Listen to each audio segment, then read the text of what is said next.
Hello, America. One of the most important tasks for Muslim apologists here in the West is the desexualization of Islam.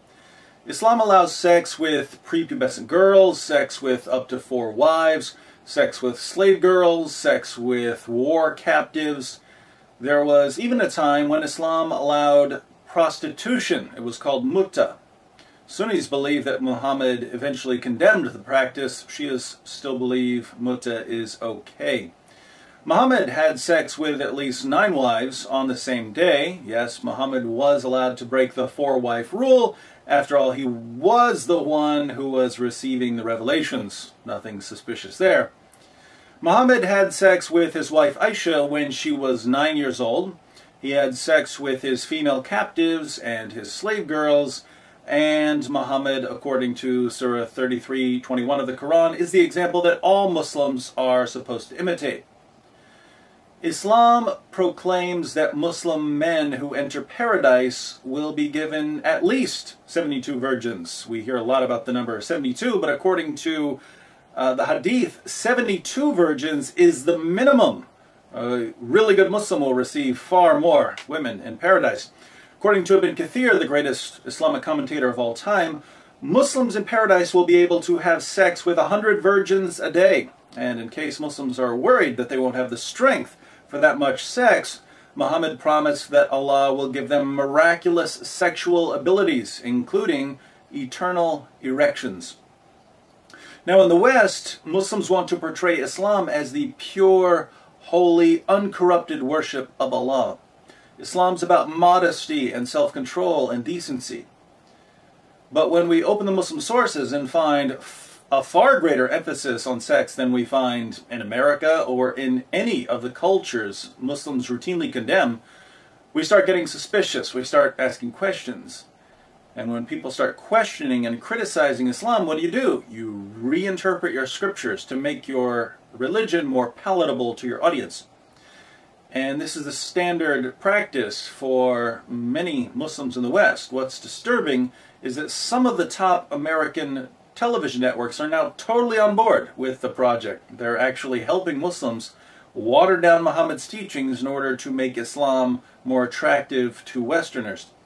ABC News, you'll remember, went so far as to promote the radical group Revolution Muslim as America's first line of defense against radicalism.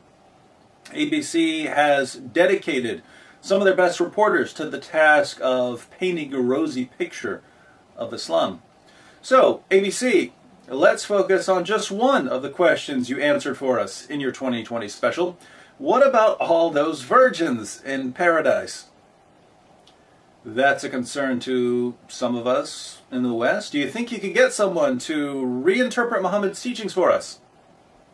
Is there anything in the Quran that promises 72 virgins for a holy martyr?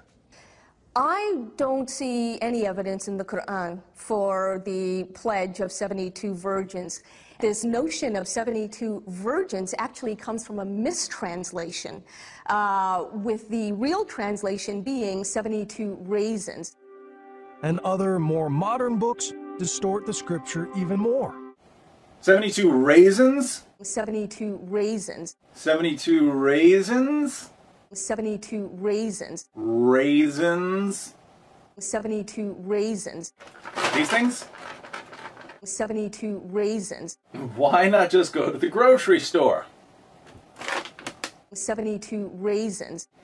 You see, all those terrorists and suicide bombers shouldn't have listened to their sheikhs. They should have gone to ABC News for the correct interpretation of the Quran. Then they would have realized that Islam only promises raisins, not virgins, in paradise. And let's face it, who's going to blow himself up for a box of raisins?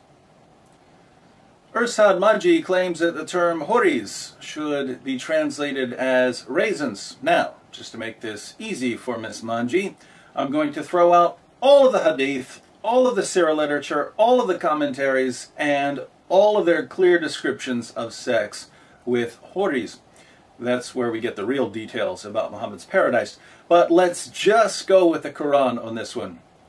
What does the Quran say about the huris Muslims will receive in paradise? Surah 44, 51 through 54. As for the righteous, they shall be lodged in peace together amid gardens and fountains, arrayed in rich silks and fine brocade. Even thus, and we shall wed them to dark-eyed houris. So Muslims are going to marry these houris. Surah 52, 20.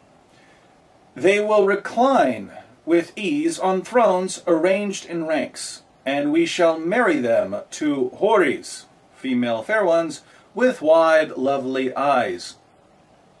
Again, Muslims are going to marry their houris.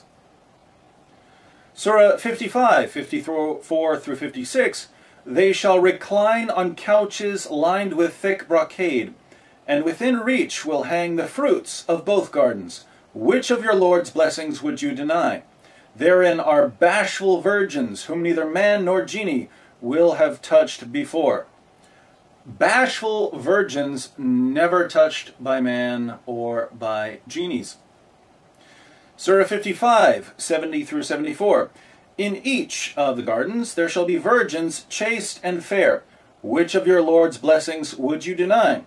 Dark-eyed virgins sheltered in their tents. Which of your Lord's blessings would you deny? Whom neither man nor genie will have touched before. These virgins are going to be chaste. Surah 56, 22 through 24. And there will be companions with beautiful, big, and lustrous eyes, like unto pearls well guarded, a reward for the deeds of their past life. These houris will have beautiful, lustrous eyes. Surah 56, 35 through 38. Verily, we have created them, maidens, of special creation, and made them virgins, loving their husbands only, equal in age for those on the right hand. The houris will be very loving. Surah 78, 31 through 34. Surely, for the God-fearing awaits a place of security, gardens and vineyards and maidens with swelling breasts, like of age, and a cup overflowing. The houris will have swelling breasts. Let's put all of this together. According to ABC News, Muslims in Paradise will get married to beautiful-eyed, large-breasted, chaste, loving raisins that have never been touched by man or jinn. That's your story, ABC? If I were a Muslim, I think I would actually be upset at this distortion. Go ahead and try to insert the word raisins into some of the verses we looked at.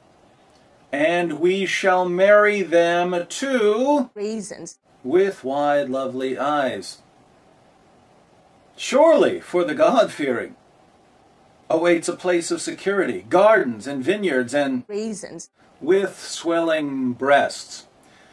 Is ABC News accusing Muslims of being attracted to raisins? Oh, the Islamophobia. Being attracted to raisins would be much, much weirder than being attracted to virgins. It's grapophilia. Do you like dried fruit? Convert to Islam. You'll get to marry some large-breasted raisins. ABC did this over and over again in their special about Islam. They would raise a question, an important question, like, why is there such an emphasis in Islam on deflowering virgins in paradise? And then they'd give an answer that can't possibly be correct. All you have to do is open up the Quran and you'll see that the Quran can't possibly be referring to raisins. And then after misleading millions of Americans, ABC would move on to the next topic. When did it become the job of American television networks to deceive Americans, to water down the facts, and to help propagate Islam? I don't know. But the sooner people realize what's going on, the sooner we can start demanding accurate answers to our questions. Stay tuned, America. We've got a lot more to cover.